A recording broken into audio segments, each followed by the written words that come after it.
Something I've found that has been useful here on BrickLink, particularly when picking your orders, is just a neat little feature I saw on someone's video, but I couldn't figure out how to enable it. It just quick passed by in their video, but what it allows you to do is when you're viewing your store orders and you open one, you get these little check boxes. Why I like these so much is when you're going through and picking your orders, just to make sure, like, okay, yep, I've completed this lot. Okay, great, let's move to this lot.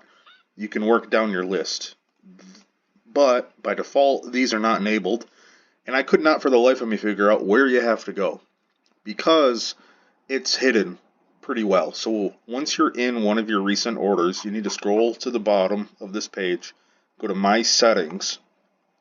Then, once you're in here, you want this checkbox enabled. Show temporary checkboxes. So those checkboxes, they don't do anything to the order. They don't show up on the buyer's end. They're literally just there as temporary fields so you can have a visual check of what you've completed.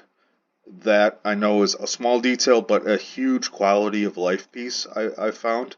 A few other things to consider is depending on how you sort pieces, you can customize how they're displayed on that order sheet.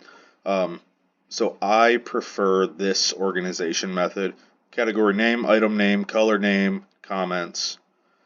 I also have show my remarks. That's always enabled for me because that allows me to understand where each individual lot is located, whether it's in one of my bins and the internal bags, if it's in one of the stacked drawers. That gives me some more information there to understand. And then again, you can customize even more of this.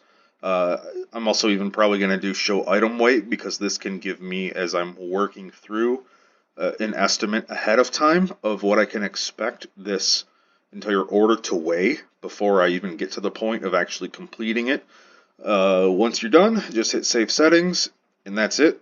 Now once you go back to your orders, you're going to see those temporary fields and any other adjustments you've made here. So, hope this helps. If there are any other questions about BrickLink, drop them in the comments. I'll see what I can do to help.